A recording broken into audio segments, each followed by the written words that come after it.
throws it, has it complete. 2-1, touchdown, Hawaii, Bryce Mellon. Locker drops the throw, got a man, and he throws it. Intercepted. Mutan.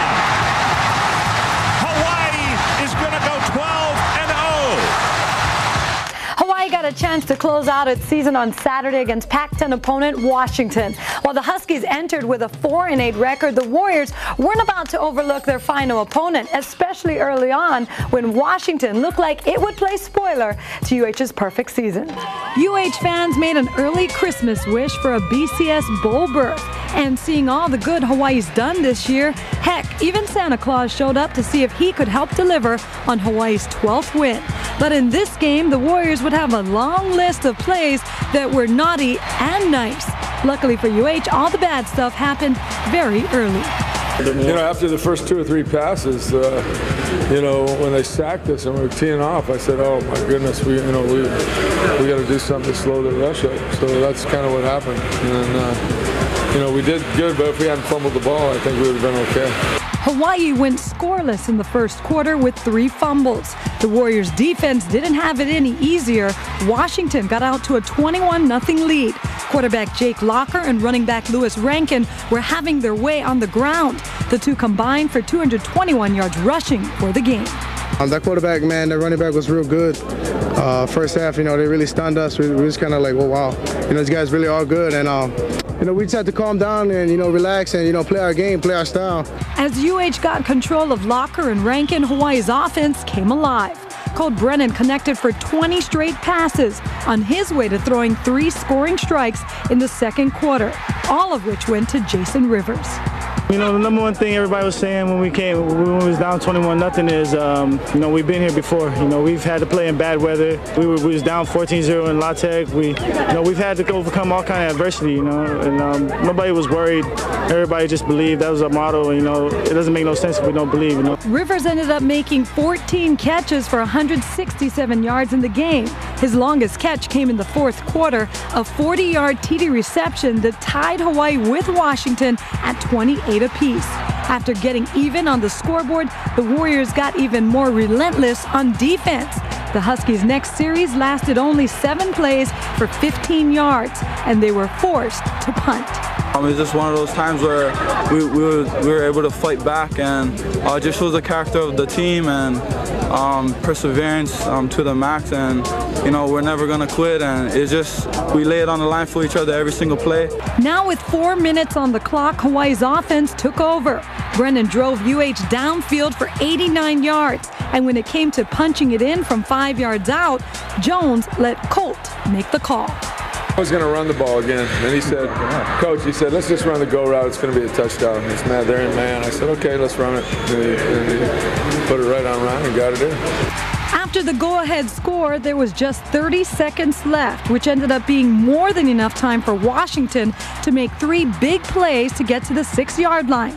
Locker's final pass would end up being deflected and then picked off by Ryan Mutan as the Warriors shut out the Huskies for the second half. I couldn't even describe that feeling. I mean, I was just so happy, you know, just, hey, I got down, hey, let's get out of here with the victory. Win Hawaii did 35-28 to become the only team in the country to finish the year perfect at 12-0. The wins, the undefeated record, all that stuff. We could have lost tonight. I would have walked away a winner because, I mean, and I'm not just saying this, but you know, this team is special. The guys are special.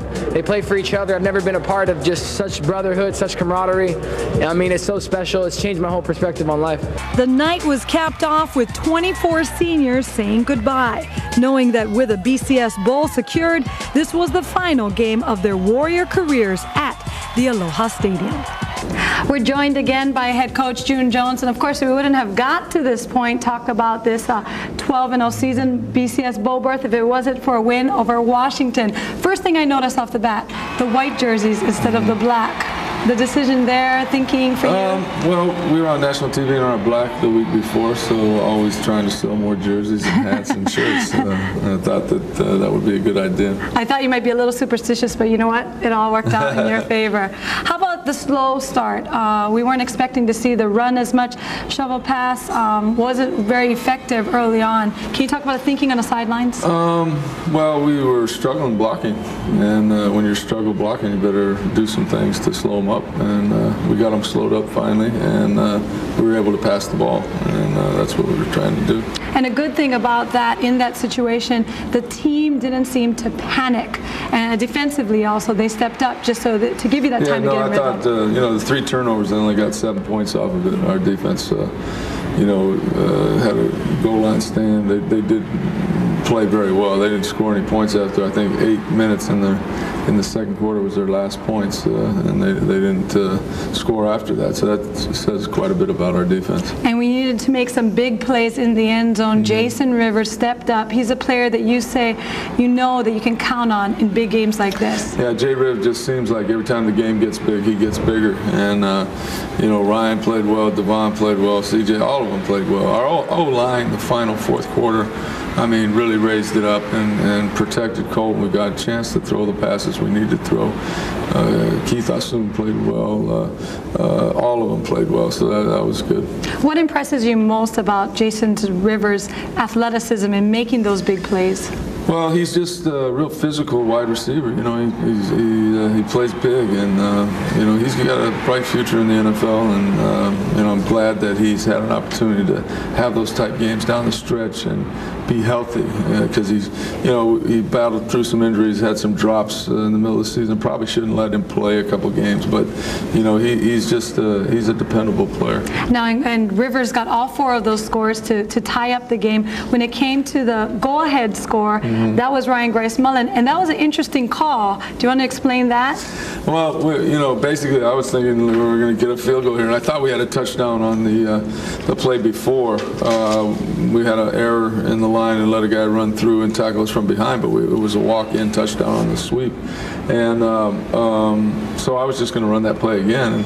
And Colt came over and he said, you know, they're just going to be man-to-man. Let's just run the go route and score. I said, okay, let's do it. And, you know, he called it and threw it. Yeah, Colt already just so in tune in your system. How about this? You also said in your post-game interview that if Colt Brennan doesn't win the Heisman, quote, it would be an injustice. Well, it would be an injustice. No question in my mind, he's the best college football player in America. And if he didn't prove it the last 2 weeks on national TV, then they have predetermined already, you know, in New York who they want in there, because nobody has done what he has done the last 2 seasons, not just this year.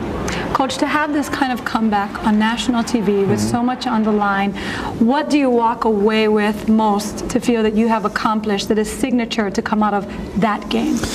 Well, I think that, you know, God has really blessed these kids because they have kind of honored him, you know, and you know, it's kind of really peaceful to see them in chapel, see them on the field, hugging each other, praying with each other. It's just been very gratifying to me.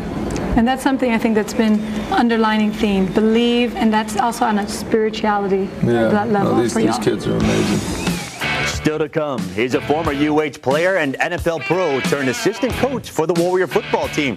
Rich Miano has become an example of what you can do when you keep your head in the game.